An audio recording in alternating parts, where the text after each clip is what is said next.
પટેલ ચોવીસી સહિત સમગ્ર કચ્છમાં ચકચાર સર્જનાર હત્યા કરનાર પત્નીને અંતે પોલીસે ઝડપી પાડી છે.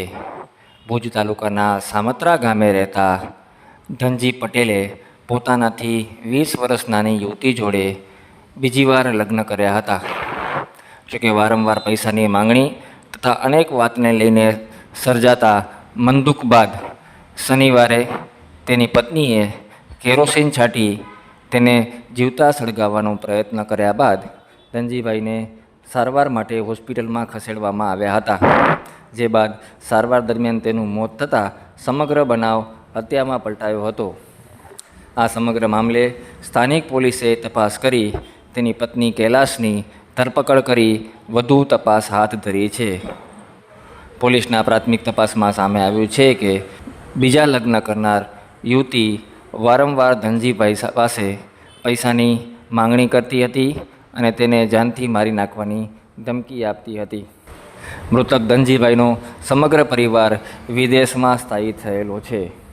સમગ્ર સમાજ માટે આ બનાવ ચિંતાજનક અને લાલબત્તી સમાન છે. લગ્ન જીવનમાં પ્રેમની સાથે સાથે પૈસા આવતા સર્જાયેલા આ કરુણ બનાવથી સમગ્ર કચ્છમાં ચકચાર સર્જાઈ છે. હાલ પોલીસે સમગ્ર મામલે યુવતીની ધરપકડ કરી વધુ તપાસ આરંભી છે. સાંભળો શું કહ્યું સમગ્ર બનાવ સંદર્ભે પોલીસે. હાલમાં અત્રેના માનકુવા પોલીસ સ્ટેશનમાં એક પત્ની દ્વારા પોતાના પતિને જીવતો સળગાવી દેવાની એક ઘટના આવેલી છે અને એ બાબતે મર્ડરનો ગુનો દાખલ કરીને માનકુવા પોલીસ સ્ટેશન દ્વારા એની તપાસ હાથ ધરવામાં આવી છે. આ કામે જે મરણ જનાર છે ધનજીભાઈ કેરાઈ, જે સામત્રા ગામના વતની છે અને તેમની પત્ની કૈલાસબેન દ્વારા તેમને જીવતા સળગાવી દેવામાં આવેલા છે. આ બંનેનું બીજું લગ્ન હતું. ધનજીભાઈનું પણ બીજું લગ્ન હતું અને કૈલાસબેનનું પણ બીજું લગ્ન હતું. અને કૈલાસબેનની ઉંમર 40 વર્ષ છે, ધનજીભાઈની ઉંમર 60 વર્ષ છે. અને તેમને ધનજીભાઈને 3 દીકરાઓ છે. 3 વિદેશમાં સ્થાયી થયેલા છે.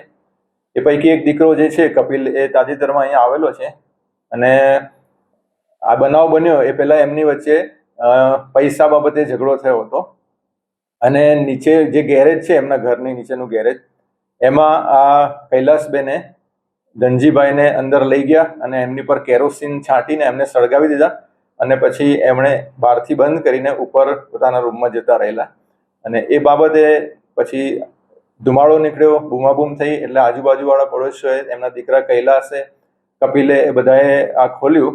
અને પછી એ ધનજીભાઈ એ વખતે જીવતા હતા.